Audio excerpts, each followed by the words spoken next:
What's going on? This is Big G from RYDIN and welcome to another episode of Tested Rides. Today, I'm going to be testing out the 2018 Mazda6 Touring.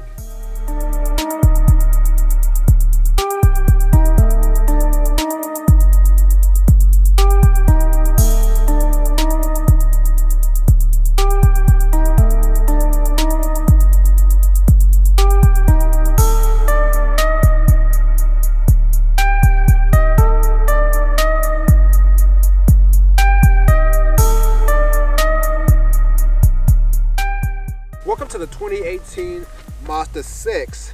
The Mazda6 was introduced back in the mid-2000s just as kind of what the market needed as terms of vehicles. You know, because they had the Mazda 3 and they had some other Mazda 626, things like that. So this is kind of just kind of a vehicle they needed for the market. So let's fast forward all the way to the 2013 model year. The 2013 model year was the first year Mazda introduced their new design language and just show that they could build a very good car. They added, you know, better efficiency. They had some more sophisticated engines.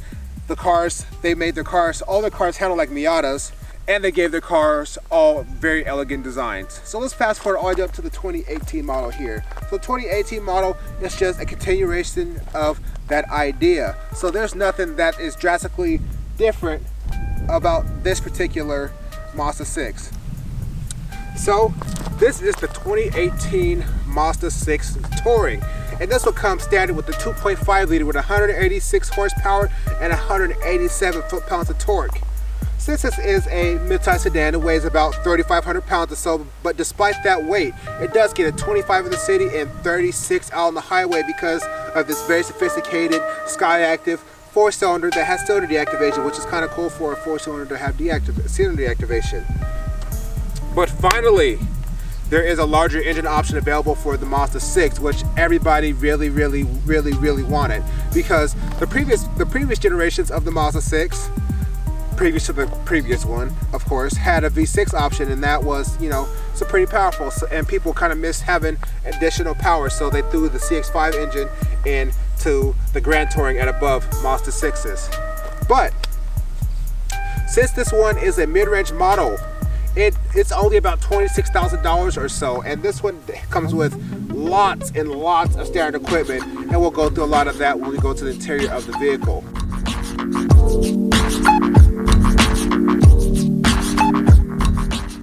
Welcome to the interior of the 2018 Mazda 6. When you hop into the Mazda 6, this car is a very stylish, very high quality feeling car. And you know, with Mazda have been on the roll lately, and they have been knocking it out of the park in terms of their interior quality. But the redesigned Mazda 6, they really focused on kind of bringing this upgrading this back to kind of to hang with the rest of the Mazda family. So now this has like the same two-tier dash like all the rest of the Mazda products have. It has this nice, beautiful aluminum trim and kind of the chrome strip that goes across the dash there that kind of matches everybody else. Unlike some of the other ones, this one does have a 8-inch infotainment screen here that has navigation and, you know, of course, your backup camera, all that stuff. And you know, it looks great. Like I have no complaints about any of this stuff. Everything is pretty easy to use. The power button is a lot better. Like the power button, I complained about the power button on the CX-5, and I feel like they solved that problem a little bit on the Mazda 6 here. The power buttons are easy to use on the climate control. The gauge cluster is exactly the same as the Mazda 6. There's no difference, and everything over here is exactly the same as the Mazda CX-5. So I'm not going to talk too much about that, but some important things to know about the interior here is that the build quality is excellent. It looks very good. Remember, this is a second from the base model, and it comes with navigation and standard equipment now. The seats are very comfortable. They're heated. I got plenty of headroom. Got the nice sunroof. It comes standard on the Touring now. There's plenty of backseat space, and there's plenty of trunk space. But the most important thing about the 2018 Mazda 6 is how this thing drives. Let's head on the road and see how this bad boy does.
welcome to the 2018 Mazda 6 driving portion. Let's hop out on the road and see how this thing does.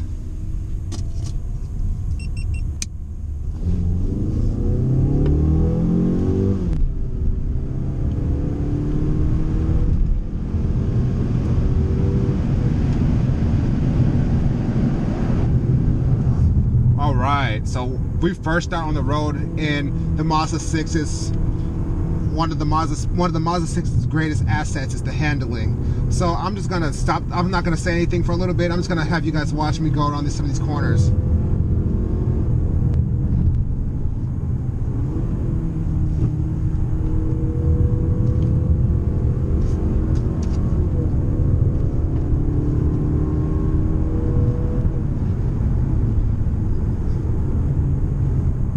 So one of the biggest assets of the 2018 Mazda 6, and Mazdas in general nowadays, is the simple fact is they handle extremely well. Like this car steering is very good for a car like this, for a car of the modern era.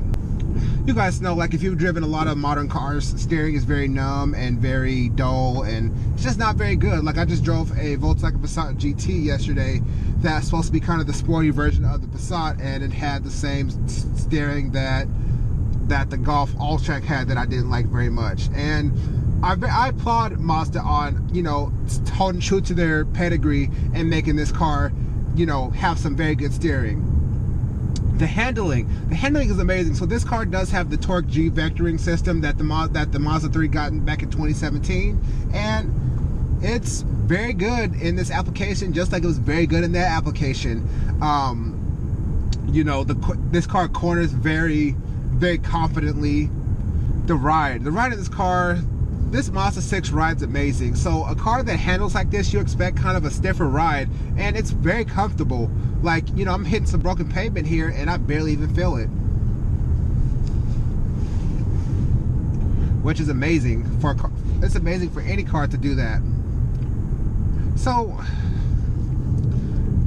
driving on the road here, I mean, the one thing I'm going to complain about is of course the power, but Mazda has fixed that, so I'm not going to drill on that too hard. I mean, with only 187 horsepower so and 3,500 pounds, those numbers don't make for a quick car, unfortunately. But you know, you can get the bigger engine now, and it's like not significantly more than this one is now.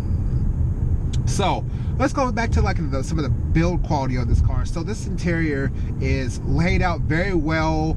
You know, it's so comfortable. It's easy to use. If you've driven one Mazda, you can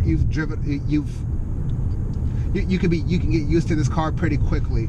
The infotainment system is not very good, but I'm not going to drill on that either. They just need to add some Apple CarPlay and Android Auto and just be done, and that's all I'm going to say about that. So, you know, the Mazda 6 is a very interesting car because it's definitely the smallest car in this class. So last year, I don't know if you watched the video, I'll put it up right here, but last year I did a review of the 2018 Camry, and the Camry handles just like this and is around this weight, but it's much bigger of a car. And Mazda has definitely tried to keep the Mazda 6 small and nimble. I understand that, but you know, when you're comparing cars that kind of handle the same, cost the same, and drive the same, you know, it's kind of hard to compete in that category of cars. But the Mazda 6 is not a car just for the Mazda 6 is for a car for the masses, but the Mazda 6 is more of an enthusiast choice for driving a midsize sedan just like this one, just like the same thing I said about the 2018 CX-5. That car handled ridiculously well for you know, a family crossover like that, and I say the same thing about this Mazda 6. So back when I reviewed the Camry, it was more of like, oh, I'm shocked that the car handles like this. This car, I was expecting it to handle like this, and it definitely lived up to the expectations. The whole point of this video is, you know, should you buy a Mazda 6? Like, what's the point of buying a Mazda 6? So if you're looking for a vehicle that is fun to drive, has plenty of engine options, have good safety equipment, have good luxury features, has a great build quality, and has a stunning design, the Mazda 6 is your car. Like, don't look no further than the Mazda 6, because, you know, all these other cars, most other cars that compete in this class, I always say this, that they always have, like, every car has a compromise. So, you know, if a car is going to be fast, it doesn't get good gas mileage. If it's going to get good gas mileage, it's going to be painfully slow. You know, all that's, and, you know, if it's going to get good gas mileage, it's not going to handle very well or be very exciting to drive. Or if it's going to be fast, it's not going to get very good gas mileage and all that stuff. This car has little compromises. Even though this current model that I'm driving now doesn't have a lot of power, but you could just get a bigger engine at this point now. So for a midsize sedan without any compromises, the Mazda 6 is definitely your choice.